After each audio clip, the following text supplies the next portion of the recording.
Bonjour à tous et bienvenue dans cette nouvelle vidéo. Je suis très heureuse de vous retrouver. J'espère que vous allez bien. Je tenais avant toute chose à vous remercier pour les abonnements. On a passé la barre des 200 abonnés et ça me fait extrêmement plaisir, vraiment. Donc merci. Et puis aujourd'hui, on se retrouve pour le remplissage pour les enveloppes du mois de juillet. Donc, mon classeur épargne, mon classeur mensuel. J'ai sur le côté la somme que j'ai retirée et je vous avais dit que je ferais un petit point au niveau de l'organisation de mon budget. Donc, je vous en avais déjà parlé dans ma première vidéo, il me semble. J'ai ce type de carnet, voilà, tout bête, tout simple, dans lequel je vais organiser mon mois. Alors, c'est pas catégorisé sous forme de tableau, etc. Mais moi, ça me convient et je pense sincèrement que chacun a besoin d'avoir son organisation propre. Du coup, sur la page de gauche, j'écris toujours la durée pendant laquelle mon budget sera opérationnel, entre guillemets. Je connais mes dates de versement de salaire à la base et c'est vrai que ça aide pas mal. Ensuite, j'ai toutes mes charges mensuelles d'un côté qui s'élèvent ces derniers mois à 973,54 €. Alors je dis ces derniers mois parce que parfois j'ai d'autres charges. Par exemple, je pense à une, c'est de mai à novembre. Avant, j'avais la salle de sport que j'ai arrêtée. Donc voilà, actuellement, mes charges sont de 973,54 €. Ensuite, chaque mois, mon copain me fait un virement de 500 € pour notre maison à tous les deux. Donc, de ce virement, j'ai fait toutes les déductions, donc 250 € par rapport à l'alimentation, 79 € pour l'électricité, le gaz, etc. Donc, chaque euro est utilisé à bon escient. Ensuite, je fais mon petit calcul pour mon reste à vivre à moi. Donc, mon salaire, moins les charges mensuelles, plus, alors, en ce moment, on a le droit à la prime d'activité de la CAF, puisque mon chéri a démissionné en début d'année et il ne touche pas encore le chômage. Donc, il y a un salaire à la maison, entre guillemets. Du coup, je prends 80 € sur la somme qui nous est donnée et le reste est pour lui. Et donc en tout, ça me fera un reste à vivre pour moi de 809 €. Mais dans ma tête, je me dis toujours 800 € et puis les 9 € resteront sur le compte courant. Pour ce qui est de mon salaire, j'ai un salaire net de 1750 € maintenant, qui varie selon deux choses. Premièrement, si il y a un ou plusieurs jours de carence. Bien évidemment, si je suis malade, si je suis absente, forcément j'ai un jour de carence. À savoir que dans mon métier, les jours de carence sont parfois prélevés des mois après le mois concerné. Donc parfois, on se réveille, on voit des jours de carence en moins sur la fiche de paye, puis on se rend compte que c'était pour une absence de 5 mois auparavant. On est très content. Et la deuxième chose qui peut faire que mon salaire varie, c'est les indemnités de déplacement. Lorsqu'on est remplaçant, on touche des indemnités de déplacement. Et là, par exemple, ce mois-ci, mon salaire net était de 1750 €. J'ai eu 70 € en plus d'indemnités de déplacement, mais on m'a enlevé 2 jours de carence qui remontaient à des mois auparavant. Et du coup, mon salaire est retombé à 1702 €. Par exemple, le mois prochain, mon salaire net sera toujours de 1750 €. 1750, oui. Par contre, le mois prochain, je sais d'avance que je vais toucher au minimum 140 € d'indemnité de déplacement. Donc, c'est quand même des choses à prendre en compte puisque parfois, ça peut me permettre de placer plus, de prioriser, de mettre en priorité une enveloppe comparée à une autre. Et du coup, voilà, je prépare toujours mon budget à l'avance, même si je n'ai pas reçu mon salaire, parce que je sais plus ou moins à 10-20 € près combien j'aurai. Et autre chose que je rachète, que j'écris, j'écris tout le temps les achats qui sont réellement utiles à ce que j'achète. je vous avais déjà expliqué que j'avais un souci d'achat compulsif. Et du coup, maintenant, lorsqu'il faut vraiment que je m'achète quelque chose, je l'écris. Et ça me permet de le poser sur le papier et de me dire oui, c'est vrai, ça t'en as besoin. Donc par exemple, ce mois-ci, il faut que je m'achète des rangements style porte-vue à sauce graine. J'en ai déjà plusieurs et il faut que je continue ma collection puisque je vais devoir ranger l'année qui vient de s'écouler avec les petits. Plus, il faut que je me rachète de la peinture puisque à mes heures perdues, je peins et qu'il me manque certaines couleurs. Et ensuite, sur mon budget mensuel, je vais pouvoir diviser en 3 catégories, le virtuel, le mensuel et l'épargne.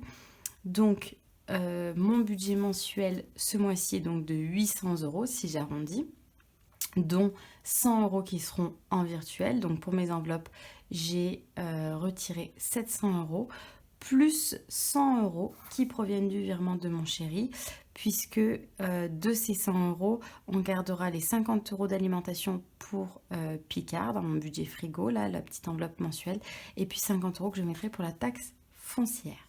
Voilà. J'espère que je ne me suis pas trop éparpillée dans les détails. Et puis maintenant, on va remplir les enveloppes. Alors, bien évidemment, quand j'ai dit au distributeur, là je vous ai fait bouger, que je voulais 800 €, le distributeur m'a dit non. Donc il ne m'a donné que des billets de 50 €. J'ai encore réussi à faire un petit peu de changement là dans mes enveloppes épargne. Mais il ne faudrait pas que ça arrive trop souvent parce que sinon je vais être à sec. Alors on va commencer par le budget mensuel. Donc, comme je vous l'avais dit, je serai en vacances le 6 juillet. Donc, certains budgets vont changer comparé au reste de l'année. Alors, pour le budget frigo. Donc, pour rappel, on budgétise 50 € maximum pour s'acheter des surgelés chez Picard. Et puis, s'il en reste, ça nous fait toujours des petites pièces pour du pain ou quelque chose qui nous manque. Aujourd'hui, on est de 26 plus 50. Voilà. Alors, tac. Ensuite, entretien hygiène. On va rester sur les 20 €. Pour l'instant, c'est une somme qui me paraît pas mal. J'ai pas encore pu avoir la possibilité de tout dépenser. Donc, c'est que c'est pas mal pour nous deux. Donc, 20 €. Alors, tac. Ensuite, pour le chien, 20 € également. Alors, décidément, moi j'ai ouvert toutes les pochettes, mais je me rends plus compte. Donc, 20 €. Là aussi, c'est une enveloppe où je peux faire des économies, puisque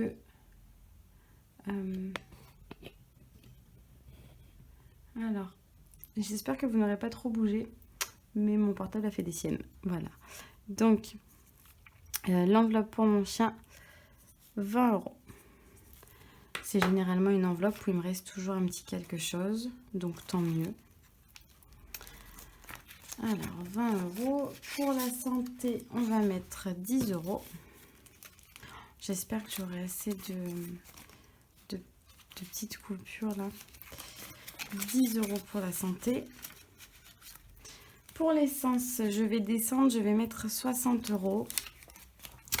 Voilà, si je ne vais pas conduire quotidiennement comme je fais avec mon travail, ni faire les mêmes distances à la semaine, mais le fait d'être en vacances, ça veut aussi dire changer d'air, donc sans pour autant aller très très loin, mais s'il y a besoin, il y aura 60 € d'essence.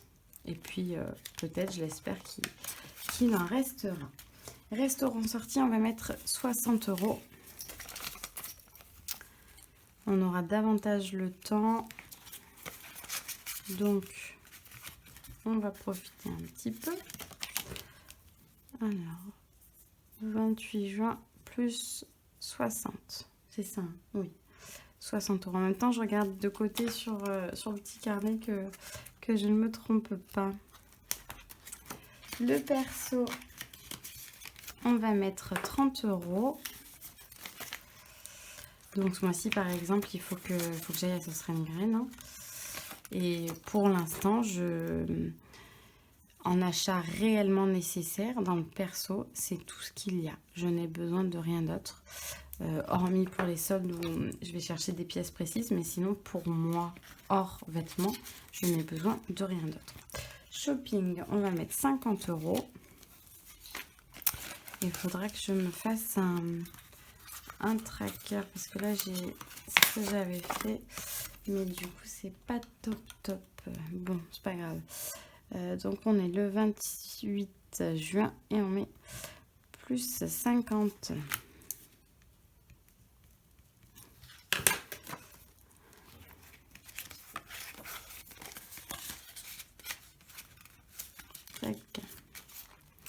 Divers, on va mettre 50 € également. Alors, c'est le deuxième mois que j'utilise cette catégorie, que je trouve finalement bien utile. Et j'avais dit que je voulais y mettre au départ 10 ou 20 €, peut-être 10 € je crois. Et puis le mois dernier, il y avait la fête des mères, donc j'ai ajouté. Et ce mois-ci, je vais offrir un cadeau à ma collègue, donc ça ira là-dedans puisque ce n'est pas un anniversaire prévu, c'est simplement pour la remercier. Donc je prévois plus, au moins je suis large. Défi 5 €, ça attendra la fin du mois. Alimentation, c'est la petite enveloppe que j'emmène avec moi dans mon sac quand je vais acheter mes fruits et mes légumes. Et économie alimentation, j'en saurai plus dès cette semaine. Donc pour le frigo, pour Picard surgelé, 50 €, entretien hygiène 20 €, mon chien 20 €, la santé 10, l'essence 60, restaurant sorti 60, le perso 30, le shopping 50, divers 50. Et c'est tout pour le classeur mensuel. Ensuite, passons au classeur d'épargne. Alors, en urgence, on va mettre 20 €.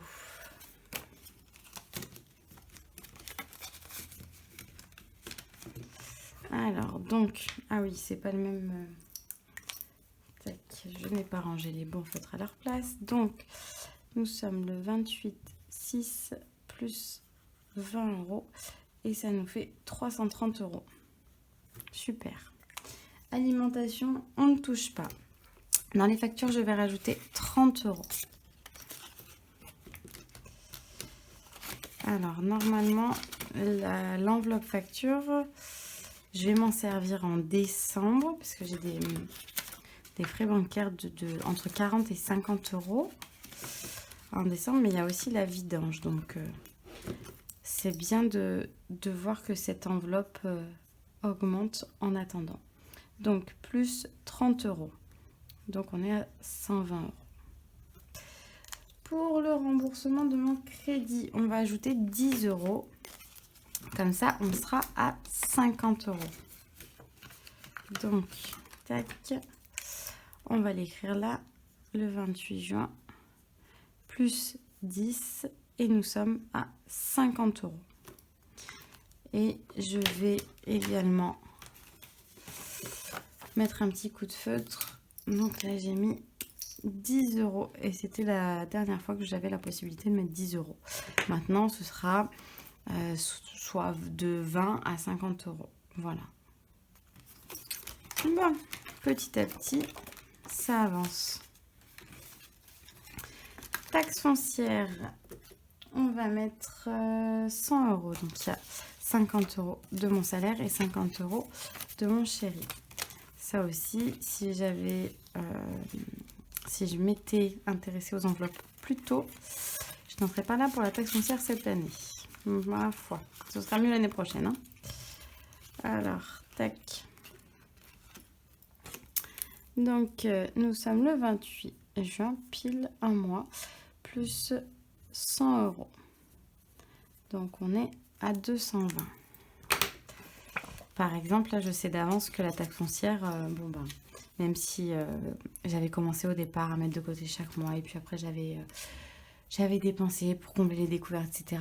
Mais là, ce qui est dommage, bon, on va pouvoir la payer, mais par exemple, ça va être grâce à mes indemnités de déplacement, puisque les mois qui arrivent, je vais avoir 130 euros, 180 euros d'indemnité de déplacement. Ça reste quand même des jolies sommes, étant donné que c'est du plus et que ça aurait pu aller dans l'urgence, dans les cadeaux, dans autre chose. Et du coup, bah, ça ira dans la taxe foncière pour arriver à 700-800 euros fin septembre. Voilà.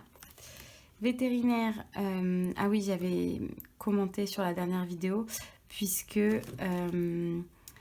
j'avais fait n'importe quoi lorsque j'avais filmé, j'avais dit que je rajoutais 10 euros, au final j'avais rajouté 20 euros, enfin bon, là il y a bien 25 euros, hein.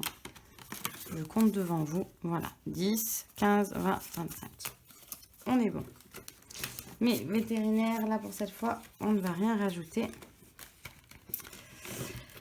Anniversaire du chéri. Ah oui, alors entre-temps, après la vidéo, j'ai rajouté 20 euros qui m'ont été rendus, qu'on me devait. Donc, je les ai rajoutés dans cette enveloppe. Et aujourd'hui, on va ajouter 130 euros. Comme ça, là, ce mois-ci, je vais pouvoir bien avancer sur ces cadeaux. Je suis contente.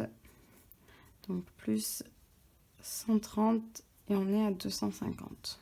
Très bien. On va quand même vérifier. Alors, 100, 200, 220, 230, 240, 250. Parfait.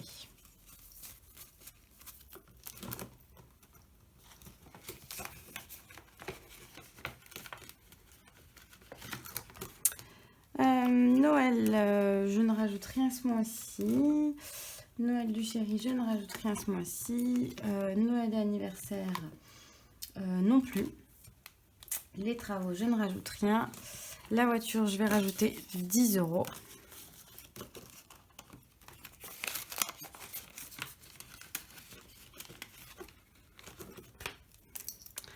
Donc, nous sommes le 28, tac, plus 10 euros. On est à 80. Et donc là, il nous reste 50, 40, 30. Là, je vais rajouter 10 euros dans mon objectif des 300, 350 euros d'ici janvier 2022. Donc, on est à 30 euros. Tac. Alors, 28, 6 plus 10 euros. Donc, nous sommes à 30 euros. Et il me reste 140, mais je voulais des billets de 10. Je me suis fait avoir. Alors, je vais essayer de faire un petit peu de monnaie. Là. Alors, je vais lui prendre 2 billets de 10. Ça fait 20. Hop là. Là, on a toujours nos 250. Oui. Alors, donc les projets, c'est fait. Pour mon objectif somme. Pour le restaurant qui sera à la fin du mois de juillet, on va rajouter 130. Et là, l'enveloppe sera terminée. Donc, je suis contente. Même si je m'y suis pris trop tard, j'ai réussi. Donc, plus 130. Du coup, 230 euros. Sachant qu'en plus, donc c'est un restaurant où on y va 2 fois par an avec ma mère, pour Noël et pour son anniversaire. Et pour Noël, c'est un cadeau que je lui fais. Tandis que pour son anniversaire, chacune paye sa place. Mais là, le Noël dernier, ben, on s'est fait avoir, merci le Covid. Et du coup, et ben là, je lui offre fin juillet. Et je lui offrirai également pour Noël 2021. Donc bon, je me fais un petit peu avoir, mais bon, c'est pas grave.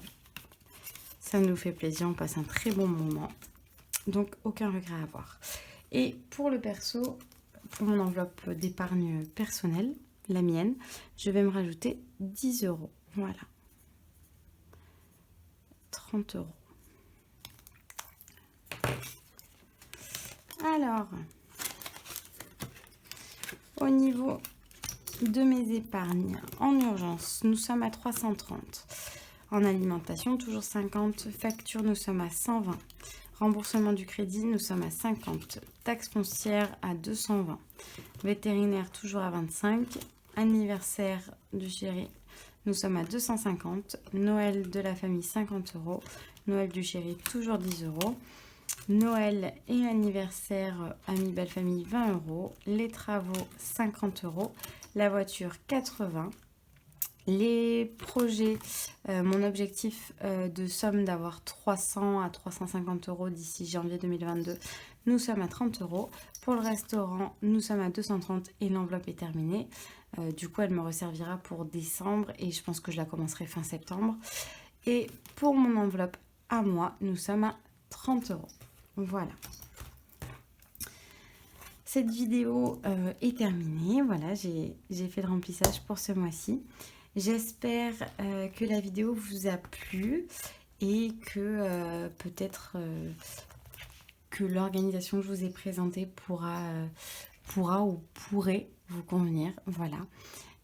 Et puis nous, on se retrouve d'ici le milieu du mois de juillet pour faire un bilan à la moitié du mois. Et puis d'ici là, portez-vous bien. Voilà, je vous dis à très vite. Salut!